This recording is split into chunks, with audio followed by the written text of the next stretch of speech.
আমরা চাই যে দেশটা ভালো দিকে আসতেছে না, যতই দিন যাইতেছে অত খারাপের দিকে আসছে, যতই দিন যাইতেছে অত খারাপের দিকে আসতেছে।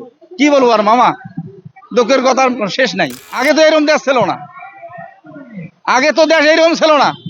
এসব সরকারের আমলে হোক কি খালেদার আমল হোক কি হাসিনার আমল হোক, এত রাস্তাঘাটও বন্ধ ছিল না, আন্দোলন ছিল না। কালকে তিনটে স্কেয়ার যাত্রীর মনে করেন টাকা ছিনতাই করে নিচ্ছে।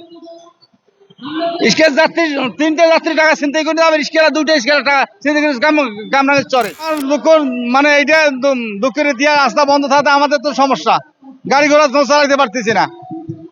মানে একটা খ্যাপ নিয়ে আসি এখানে যদি নামাই দেয়, যে আর একটা খ্যাপে থাকালে খ্যাপ পাওয়া যায় না, তাহলে কষ্ট আমাদের কষ্ট না, তাহলে আমাদের ভালো কেমনি থাকলাম। তোমার যারা ভাই এরা যারা ভালো বোঝে এরা টেরা বোঝে, কিন্তু গরিবের কিন্তু আমরা ধরা খাইতেছি এবং মারা খাইতেছি। এই ওদের কোটি কোটি টাকা দিলে ওদের হবে না, গরিব মানুষ মারাইয়া ওদের লাখ লাখ টাকা বেতন দিলে ওদের ভালো হবে, আর গরিব মানুষ না খেয়ে মারা যাক, ওরা এইটাই চাইতেছে, বুঝুন না? গরিব মানুষ না খেয়ে মারা যাক, ওরা কোটি কোটি টাকা বেতন দাও, তাহলে ওদের ভালো কথা তো ঢুকে। এখন শোনেন, এরা যেটা করতে আছে, আমি এর আন্তরিকে যেটা আমি বুঝতেছি, এটা কিন্তু গরিব মানুষের একদমই অতর্ষিত না, মানে মৃত্যুর পথে যাওয়া। আগে তো এরকম দেশ ছিল না, আগে তো দেশ এরকম ছিল না। এসব সরকারের আমলে হোক কি খালেদার আমল হোক কি হাসিনার আমল হোক, এত রাস্তাঘাটও বন্ধ ছিল না, আন্দোলন ছিল না। আপনারা নিজে দেখতেছেন না। কিন্তু আমরা কৃষক মানুষ, কৃষি কাম করতে পারি না, এখন রিক্সা চালাইতেছি, দুঃখের বিষয়।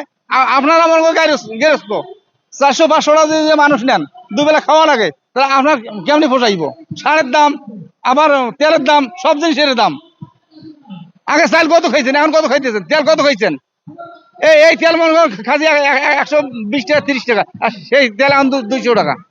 হ্যাঁ, তাহলে আমাদের গরিবে তো ওরা ওরা ওরা যদি লাখ লাখ টাকা বেতন পায়, 300 টাকা তেলের কেজি লাগুক, 200 টাকা পেঁয়াজের কেজি লাগুক, সমস্যা কি?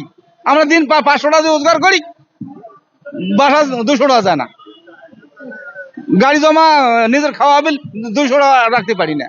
1 কেজি বলার মুরগি নিতে গেলে মুখে 200-250 টাকা লাগে, তাহলে খাবো কি? হাই রোড দিন 400-500 টাকা কামাই করি, গেছে তো। আরে দাদা, কালকে তিনটে স্কেয়ার যাত্রীর মনে করেন টাকা ছিনতাই করে নিচ্ছে।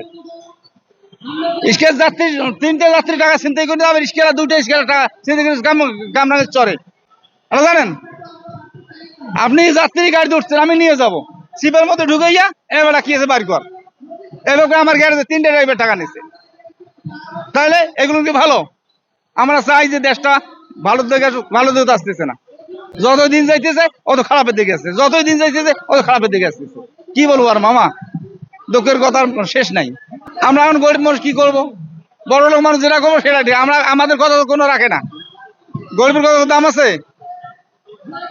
আমরা চাই যে শান্তি শৃঙ্খলা ভাবে দেশটা চলুক, সেটা তো হবে না।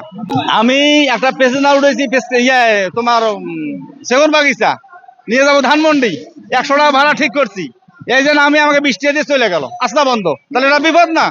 আস্তা খোলাতে এই টাকাটা আমি পাইতাম না, এখন এখানে আধা ঘন্টা 1 ঘন্টা থেকে আমি আসি, কোনো খ্যাপ পাইতেছি না।